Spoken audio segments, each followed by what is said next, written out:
Hi guys, so as per the title of this video, this is Honda's latest iteration of the Honda CBR600RR.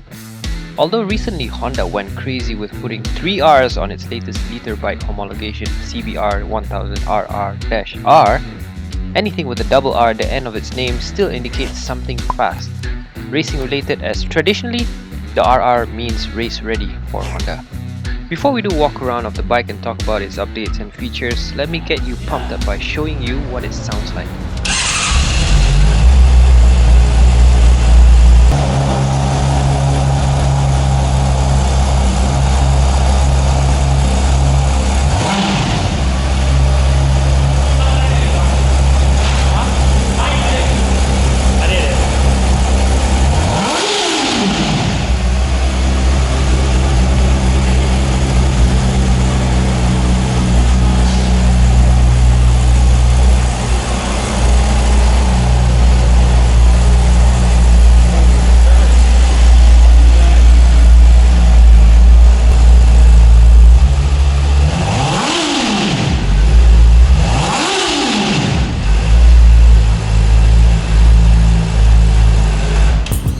That, ladies and gentlemen, is the sound of a liquid-cooled inline-4 599cc engine, which can rev up to a whopping 15,000 RPM redline.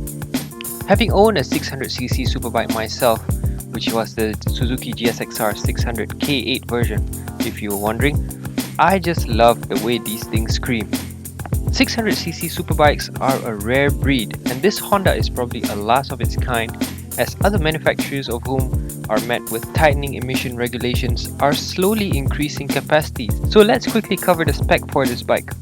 This engine is a 599cc inline-4 liquid-cooled unit, basically the same unit since the model emerged in 2003, producing 121 horsepower at 14,000 RPM and 64 Newton meters of torque at 11,500 RPM. There's no change in the bore and stroke configuration in the motor unit whatsoever, but among the things that Honda has done to improve the engine is that they've fitted it with better and lighter camshafts, crankshaft and valve springs. So to land itself in showrooms in 2021 means that Honda's engineers have made changes so that it meets Japan's latest emission standard equivalent to Euro 4. Yes, Euro 4 only. This means that this bike will not be sold in Europe. So this bike weighs 194 kilograms, has a 6-speed gearbox, the usual stuff. Power and weight wise, in general, is pretty much on par as the previous model. So right now, you might be asking, in what aspect has Honda actually updated this bike? Firstly, let's check out the exterior. From the front, you can definitely see the changes in the aesthetics department, where this bike carries similar small headlight design from the bigger brother CBR1000RR-R, the triple R. This definitely looks awesome from the front, especially with the LED lights. The color scheme also follows the big brother 1000 triple R with following its current WSBK colors.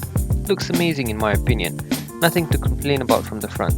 Hard to miss are the mini winglets on the sides here, which is definitely a trendy feat for any bike in 2021. Honda claims that it actually produces downforce to improve stability during cornering. Whether you will feel it or not if you ride this bike, they certainly look cool and are becoming more common nowadays. Basically, from the front, we can see that the fairing carries a new design. However, moving to the rear half of the bike, you'll definitely be very familiar as this design has been carried over exactly as the previous 600RR design with its undertail exhaust. Personally, I love the single-centered undertail exhaust design. Not many manufacturers are doing this nowadays. The thermic unit on the latest Panigale V4, which looks amazing by the way. That's about it, but nobody else is still doing it, I think. Let me know what you think in the comment section, and if you can think of any current bikes with this design, write it in the comment section as well. So yeah, enough about the exhaust. I think Honda could have at least given it a slight update to the design of the rear of the bike. I mean, it's 2021. The trend is definitely leaning towards the small or non-existent rear seat, but here you can still see a relatively big pillion seat for the passenger. Hardware wise, the front comes with an upside down show of 41mm forks that is fully adjustable manually, a rear monoshock with adjustable damping and preload as well. Stopping power wise, the front is fitted with two radially mounted 4-pot Tokiko calipers on a pair of 310mm discs. where the rear is fitted with 2-pot single caliper on a 220mm disc. One thing here is that all this double R business but still on rubber hoses? Come on Honda, steel braided please, at least for your race homologation bikes. Even MC Commute's review on the 1000RR highlighted that the 200 horsepower liter Superbike comes with rubber brake hoses. This is definitely something that I don't agree with, and definitely Honda should fit them with braided steel hoses from the factory, especially at this price point, which we'll get to that later. Hand switch controls look very high quality, definitely something that came out of Honda's Japan factory rather than its Thailand factory. Overall quality, fit and finish from what I saw was definitely very Honda, meaning you shouldn't even ask about it. It's all good. Another feature that this bike doesn't come with is the quick shifter as standard, although this is actually an add-on option. It would be nice if Honda could just include it as part of the package, especially given its price, which I will also talk about later. So big improvements here. Honda has definitely kept up to date in terms of tech. For the first time, the CBR600RR comes with throttle-by-wire. Honda's traction control, or more well known as Honda's selectable torque control HSTC, of course ABS, IMU, which includes rider modes and with varying power output, traction control, anti-wheelie and engine braking. So here we shall go through the riding modes. By default, this bike comes with 3 riding modes and 2 slots, which allows for the rider to customize their own modes. So the 3 default modes are Mode 1, which is max power. You can see here the highest output is at 1, almost the least traction control at 2, anti-wheelie dialed down to a minimum of 1 with the least intervention, and engine braking set at maximum at 3.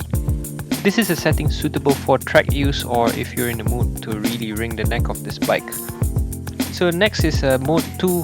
Mode 2 is for moderate power, where the power is slightly dialed down a little at 2, traction control dialed up to 5 at a moderate level, anti-wheelie in the middle at 2, whilst engine braking at the maximum at 3. This is more suitable for perhaps twisties or town use, but personally I'd stick to Mode 1 as it's only a 600cc. Mode 3 is the least power, where power is actually set to a minimum at 5, traction control almost to a maximum at 8, maximum anti-wheelie and minimum engine braking. I'd say this mode was designed with the intention of wet weather such as rain and thunderstorms.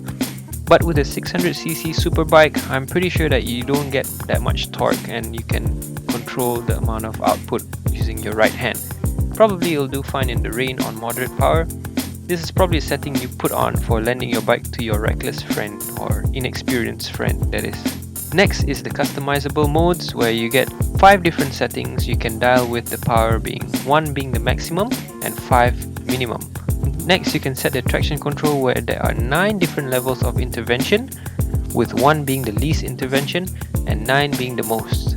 Continuing from there, we have 3 different levels of anti-wheelie, with 1 being the most minimum level of intervention and 3 being the highest level of intervention. Lastly, engine braking, where you can have 3 different settings, with 1 being the least engine braking, whilst at 3 you'll get the most engine braking from the engine. When you close the throttle, it will definitely intervene and slow the bike down as much as possible, like a rubber band effect.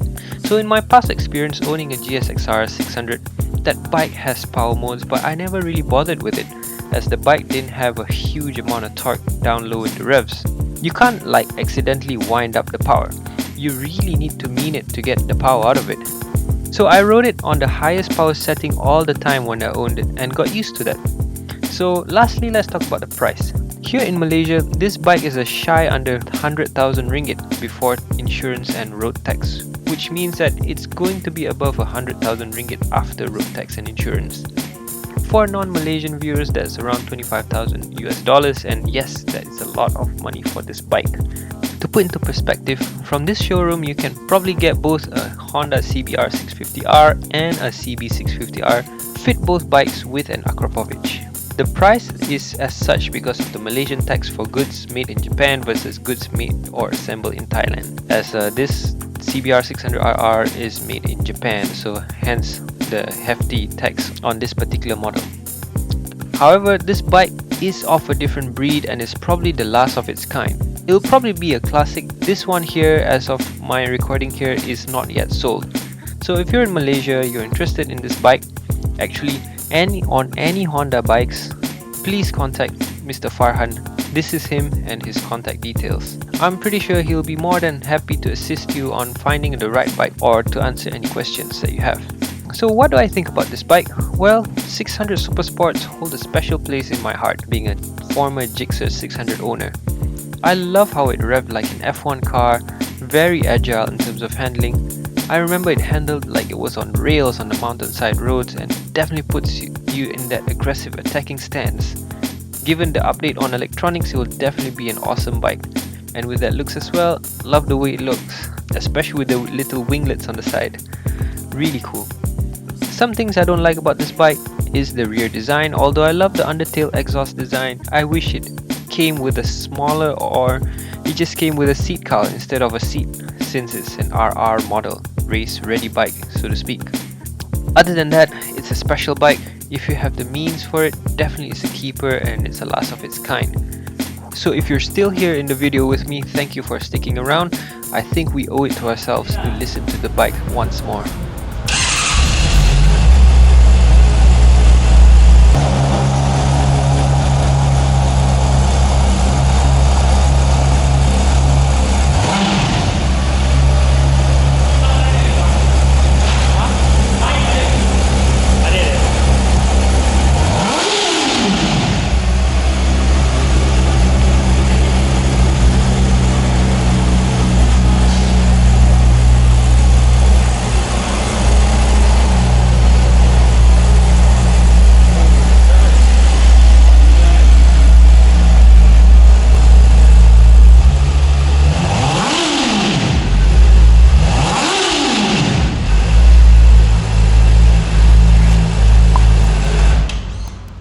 There you go guys, hope you like my video. Let me know what you think in the comment section. Don't forget to like and subscribe if you haven't. Thanks for watching. Most importantly, ride safe, stay safe and have a good day. Bye bye.